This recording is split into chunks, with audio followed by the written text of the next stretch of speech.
السلام عليكم ورحمة الله وبركاته. ما أسباب الصداع المتكرر؟ يعرف الصداع بأنه آلام تنشأ في الرأس أو الرقبة نتيجة تهيج الأنسجة والتراكيب التي تحيط بالجمجمة أو المخ أو التهابها، وذلك لأن نسيج الدماغ بحد ذاته لا يحتوي على أعصاب للإحساس بالألم. ومن الجدير بالذكر أن هناك أنواع مختلفة وعديدة من الصداع، إذ يحدث الصداع بأنواع لأسباب مختلفة، مما يفسر شيوع الصداع كشكوى بين العديد من الأفراد. ويمكن تصنيف الصداع إلى نوعين رئيسيين. أما النوع الأول فهو الصداع الأولي كصداع التوتر والصداع العنقودي، وأما النوع الثاني فهو الصداع الثانوي الذي يعد عرض لمرض أو مشكلة صحية ما أو أثر جانبي لبعض الأدوية المستخدمة. ويجدر بالذكر أن الصداع الأولي أكثر انتشارا وشيوعا، حيث أنه يشكل أكثر من 90% من جميع الشكاوى المتعلقة بالصداع، ومن بينها صداع التوتر العرضي الذي يعد أكثرها شيوعا، حيث يؤثر في من 30 ل 78% من الأشخاص. أسباب الصداع المتكرر: يقسم الصداع الأولي إلى 4 مجموعات رئيسية، وهي الصداع النصفي وصداع التوتر والصداع النصفي اللا إرادي ثلاثي التوأم، وإضافة إلى أنواع أخرى ليست ضمن المجموعة الثلاثة الأولى وليس لها سبب ثانوي.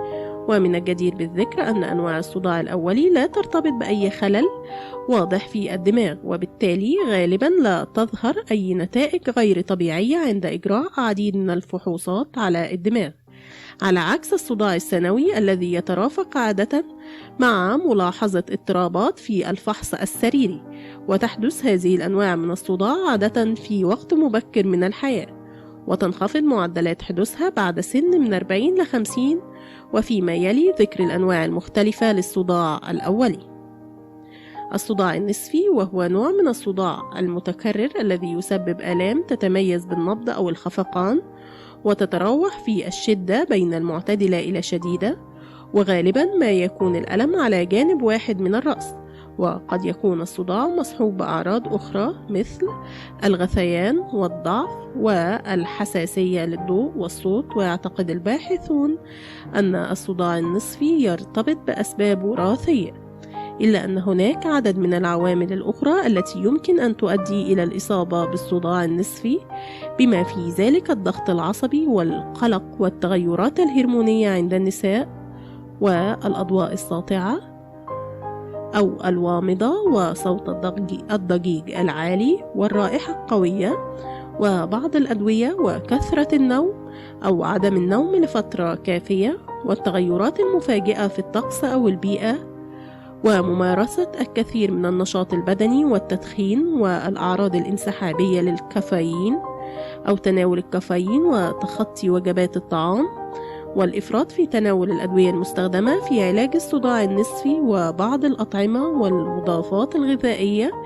مثل الكحول والشوكولا والأجبان المعتقة والغلوتومات أحادية الصوديوم، وبعض الفواكه والمكسرات والمنتجات المخمرة أو المخللة والخميرة واللحوم المعالجة.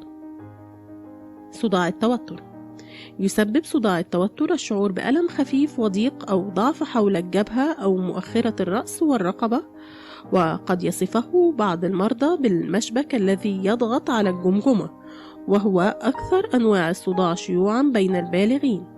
ويحدث هذا النوع من الصداع عادة في وقت متأخر من اليوم، وقد يكون مصحوب بمشاكل في النوم والشعور بالتعب الشديد والتهيج ومشاكل التركيز والحساسية الخفيفة للضوء أو الضوضاء وآلام العضلات. وعلى عكس الصداع النصفي فإن هذا النوع من الصداع لا يسبب أعراض عصبية أخرى مثل ضعف العضلات أو عدم وضوح الرؤية، كما أنه لا يسبب الحساسية الشديدة للضوء أو الضجيج أو آلام المعدة أو الغثيان أو التقيؤ.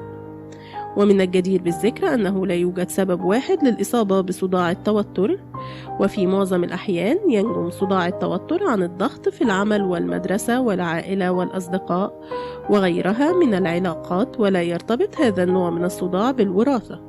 ويحدث غالبا بسبب شد العضلات في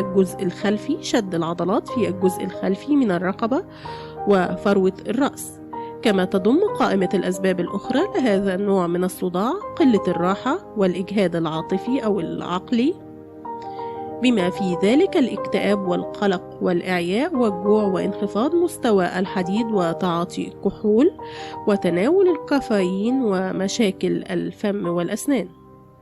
الصداع النصفي اللا إرادي ثلاثي التوائم. يتميز هذا النوع من الصداع بنمط مشترك من الألم الثلاثي التوائم إضافة إلى علامات خلل في الجهاز العصبي اللا إرادي مثل التدمع وسيلان الأنف. ويضم هذا النوع من الصداع أنواع مختلفة منها الصداع العنقودي والشقيقة اللانتيبية المزمنة والصداع النصفي قصير الأمد. وهجمات الصداع النصفي العصبي المصحوب باحتقان والتمزق الملتحمة. وتحدث الأنواع المختلفة لهذا النوع من الصداع نتيجة خلل في الجهاز العصبي. أسباب الصداع الثانوي.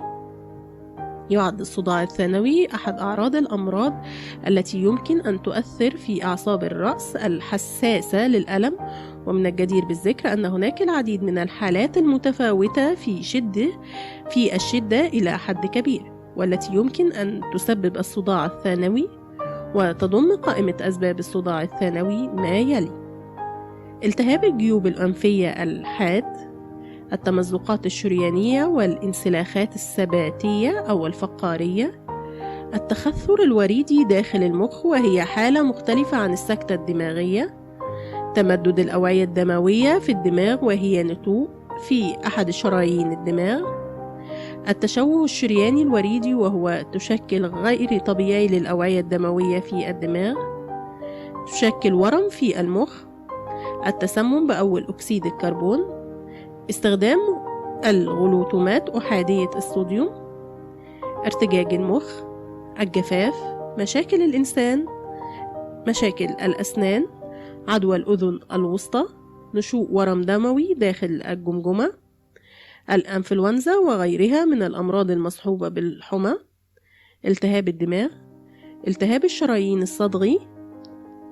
الزرق أو المياه الزرقاء، الإفراط في تناول الكحول، ارتفاع ضغط الدم، الإفراط في استخدام بعض الأدوية، الالتهاب السحائي، الإفراط في استخدام الأدوية المسكنة، التهاب السحايا، الإصابة بأحد اضطرابات الهلع، الضغط الناجم عن ارتداء خوذة رأس أو نظارات واقية ضيقة، التعرض لسكتة دماغية، تناول المثلجات، الصق على الأسنان في الليل، ارتفاع ضغط الدم، الإفراط في استخدام أدوية مضرة،